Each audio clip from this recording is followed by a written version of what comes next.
Dans la vie quotidienne, qui parfois peut être ordinaire, deux dangers nous guettent. Le premier danger, c'est l'oubli. Ainsi, on a coutume de dire que dans les médias, une information chasse l'autre. Il est finalement rare que des reportages d'investigation durent dans le temps. L'autre danger, c'est l'habitude. Et la France semble s'habituer à la violence du samedi. C'est une information comme une autre, quasiment banale, au bout de 11 samedis. Mais il en est parfois de même dans la vie spirituelle. Il peut arriver, durant la semaine, d'oublier Dieu, d'être tellement occupés par ce que nous faisons que nous ne pensons pas à lui. Et c'est pourquoi l'Église a tenu à scander le temps par des prières du matin, du midi, du soir, du coucher. Encore faut-il s'y tenir. Qui se souvient qu'en octobre dernier, le pape François a demandé à tous les chrétiens de connaître par cœur la prière à Saint Michel Archange. Il n'y aura pas de contrôle continu, mais qui d'entre nous la connaît par cœur? De même, il avait demandé que l'on prie pour l'Église le chapelet tous les jours. Il n'y aura pas non plus de contrôle continu, mais qui d'entre nous a écouté le pape? L'autre danger, après l'oubli, c'est l'habitude, le manque d'émerveillement. Les messes succèdent aux messes. Et là aussi, pourrait-on dire, une information chasse l'autre. Qui d'entre nous se souvient, par exemple, des 6 dons de l'Esprit Saint que nous avions vus dimanche dernier? Qui d'entre nous a pris le temps, cette semaine, d'en travailler au moins un pour changer? Je vous les rappelle succinctement. Le don de la sagesse, l'intelligence, la science de Dieu, la force, le conseil, la piété, la crainte de Dieu. Vous en trouverez l'explication en bas, plus développée tout à l'heure.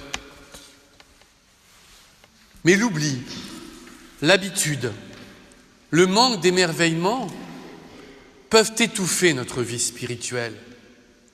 Et malheureusement, ce n'est pas seulement 1 heure dans la semaine, à la messe, qui la réveillera. Ce temps que nous vivons est un temps fondamental. Dieu se donne. Mais il se donne pourquoi? Pour nous sauver, pour nous changer, pour nous transformer. Mais pour cela, il a besoin de nous. Nous avons un Dieu tout-puissant qui s'est fait dépendant. Quel paradoxe! Dieu qui a créé le ciel et la terre, qui a créé chacun d'entre nous, et nous sommes des merveilles à ses yeux, se rend dépendant de nous. Il ne tient qu'à nous de développer ou non les dons de l'Esprit Saint. Il ne tient qu'à nous de prendre le temps de prier ou non. Il ne tient qu'à nous de penser chrétiennement, d'agir chrétiennement, de parler chrétiennement.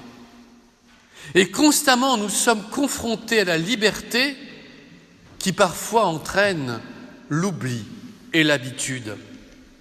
Alors oui, profitons que nous soyons le 2e dimanche du temps ordinaire, même si, je le répète, je n'aime pas ce mot. Nous en sommes au début de quelque chose de nouveau. Qu'est-ce que nous voulons devenir? Souhaitons-nous être transformés? Souhaitons-nous devenir de meilleurs êtres humains? De meilleurs chrétiens? Eh bien, pour cela, il nous faudra la persévérance.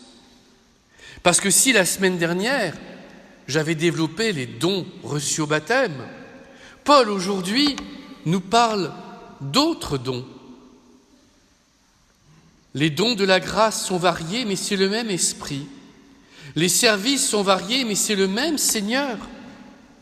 Et chacun d'entre nous dans cette assemblée est porteur d'une merveille qu'il ne tient qu'à lui de partager. Certains d'entre nous ont le don de la sagesse et sauront toujours agir avec tempérance. D'autres ont le don de la connaissance et pourront éclairer ceux et celles qui sont dans la nuit. D'autres, et la plupart d'entre nous, fort heureusement, nous avons le don de la foi, c'est-à-dire que nous serons capables de dire à ceux et à celles qui ne croient pas pourquoi nous croyons et de les inviter à puiser la force dans cette foi en Jésus-Christ. D'autres ont le don de guérison, à la fois physique, ils sont rares, mais spirituels et psychologiques. Prendre le temps d'écouter quelqu'un qui ne va pas bien, prendre le temps d'appeler quelqu'un qui se sent isolé et à qui l'on dira « On pense à toi, tu es important pour nous ». Chacun d'entre nous pourrait le faire. D'autres ont le don d'opérer des miracles. Et nous savons bien que les grands saints, complètement transformés par le Christ, ont accompli des miracles et continuent d'en accomplir. D'autres ont le don de prophétiser, c'est-à-dire d'annoncer la foi à temps et à contre-temps.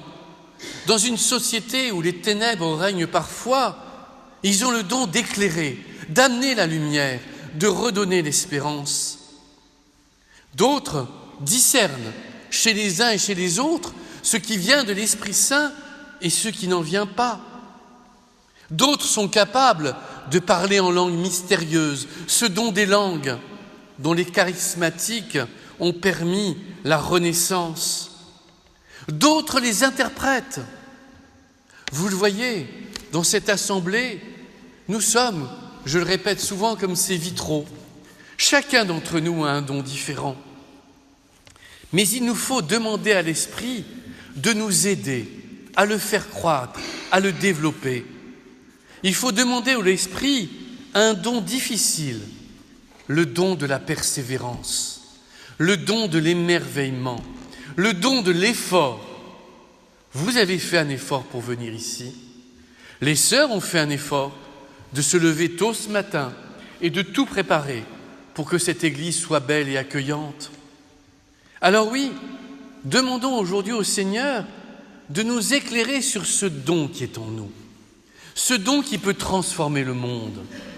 Parce que si les dons de l'Esprit nous aident à devenir de meilleurs êtres humains et de meilleurs chrétiens, il nous permettra de transformer le monde.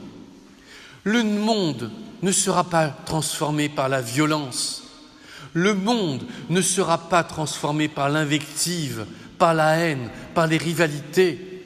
Le monde sera transformé par l'amour. L'amour est la plus grande force quand on le vit pleinement. Cet amour dont Dieu a témoigné, cet amour qu'il nous porte et qu'il nous invite à lui porter. Le monde sera transformé aussi si nous savons constamment nous émerveiller. Aujourd'hui, le Christ fait un miracle exceptionnel.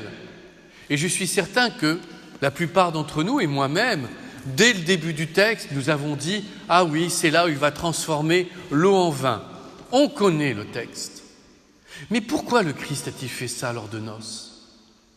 C'est vrai que c'est un acte extraordinaire de transformer l'eau de ses cruches en vin. Mais le miracle se fait tous les jours, de transformer l'eau en vin.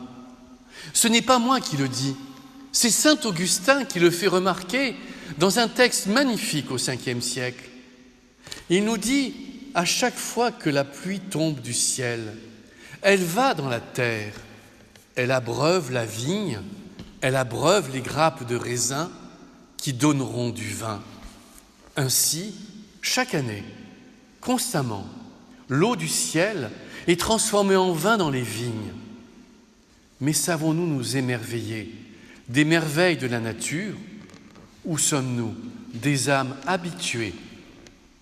À chacun d'entre nous de faire un choix.